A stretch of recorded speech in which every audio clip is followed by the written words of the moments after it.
पितृदोष जीवन में क्यों लगता है और पितृदोष से क्या क्या हानि होती है एवं पितृदोष से हम मुक्ति कैसे पा सकते हैं। देखिए मित्रों, पितृ कोई भूत प्रेत नहीं होते हैं। पितृ एक योनि है। जैसे देवता होते हैं, राक्षस होते हैं, गंधर्व होते हैं, उसी प्रकार से पितृ योनि भी है। इनका भी एक लोक होता है जिसमें पितरों में मुख्य रूप से पितृ जो माने गए हैं वो आर्यमा हैं। आर्यमा नाम के जो पितृ हैं वो भगवान के ही स्वरूप है। गीता में भगवान श्री कृष्ण ने कहा है, पितरों में आर्यमा नाम का पितृ मैं ही हूँ। तो जैसे देवताओं की हम पूजा करते हैं वैसे ही हमको पितरों की भी पूजा करनी चाहिए। पर जब हम पितरों की पूजा नहीं करते हैं तो पितृ हमसे नाराज़ हो जाते हैं और जीवन में कई बाधाएं उत्पन्न हो जाती हैं।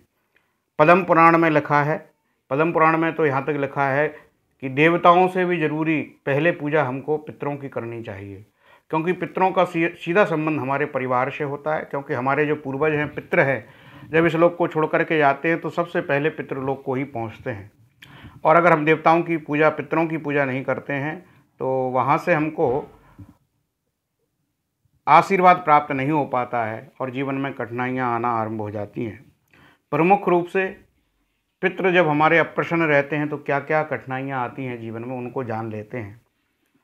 अगर हमारे पितृ प्रसन्न नहीं हैं तो हमारे जीवन में कठिनाइयाँ आती हैं, आर्थिक प्रगति रुक जाती है, घर में शांति नहीं रहती है, गृह कलेश बना रहता है, दुर्घटना इत्यादि होती रहती हैं, व्यापार में हानि होती है, सगे संबंधियों से विच्छेद होता है, मन मुटाव हुआ करते हैं, शादी विवाह में देरी होती है, बच्चों की पढ़ाई में मन नहीं लगता है, इत्यादि प्रकार से बहुत सारी संकट हमको जीवन में घेर लेते हैं और हम प्रगति के पथ पर आगे अग्रसर नहीं हो पाते हैं।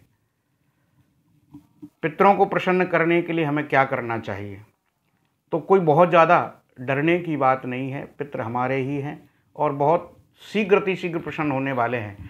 देवताओं से भी जल्दी प्रसन्न होने वाले पितर हैं। अगर थोड़ा भी बहुत भी हम उनके लिए करते हैं तो वो शीघ्र प्रसन्न हो जाते हैं। तो क्या करना चाहिए? विशेष रूप से तो पितृपक्ष में उनके पितरों के निमित्त हमको श्राद्ध कर्म करना चाहिए, जिसमें नांदी मुख श्राद्ध इत्यादि सम्मिलित होता है। किसी विद्वान ब्राह्मण को बुला करके और हमको नांदी मुख श्राद्ध इत्यादि पिंडदान पितरों के निमित्त करना चाहिए। पितृपक्ष जब आवेंगे तब करेंगे, तो तब तक के लिए हम क्या करें? तो एक छोटा सा उपाय, बहुत छोटा सा, बहुत सहज उपाय है।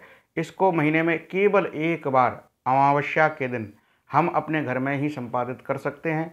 और अगर ऐसा करते हैं तो बिल्कुल ही विश्वास से मैं कहता हूँ कि हमारे पितृ जो हमसे अप्रसन्न हैं अभी तक, वो धीरे धीरे प्रसन्न हो जाएंगे और हमारे सारे बिगड़े हुए काम धीरे धीरे बनने लगेंगे। तो करना क्या है?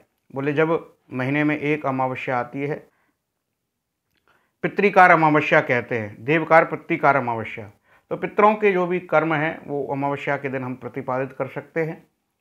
तो उस दिन करना क्या है? बोले, ज़्यादा कुछ नहीं करना है। उस दिन चावल की खीर बनावें और चावल की खीर बना करके दक्षिण दिशा की ओर मुख करके दोपहर से पहले 12:30 बजे से पहले चावल की खीर बना करके और दक्षिण दिशा की ओर मुँह करके हमको पितरों का ध्यान करना है। अपने समस्त पितरों से निवेदन करना है, जो भी गलती हमसे हुई है, जो भी हमसे अपराध हुए हैं, आप उनको क्षमा करें।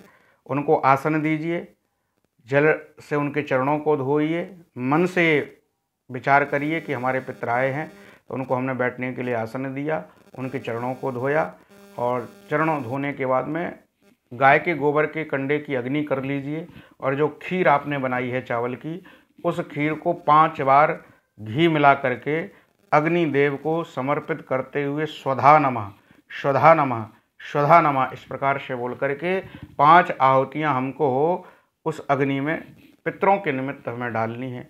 और हो सके तो एक ब्राह्मण को प्रत्येक अमावस्या को पितृ समझ करके और उनको भोजन कराना चाहिए। अगर भोजन नहीं करा पाते हैं तो किसी मंदिर में खाद्य सामग्री का हम दान करें।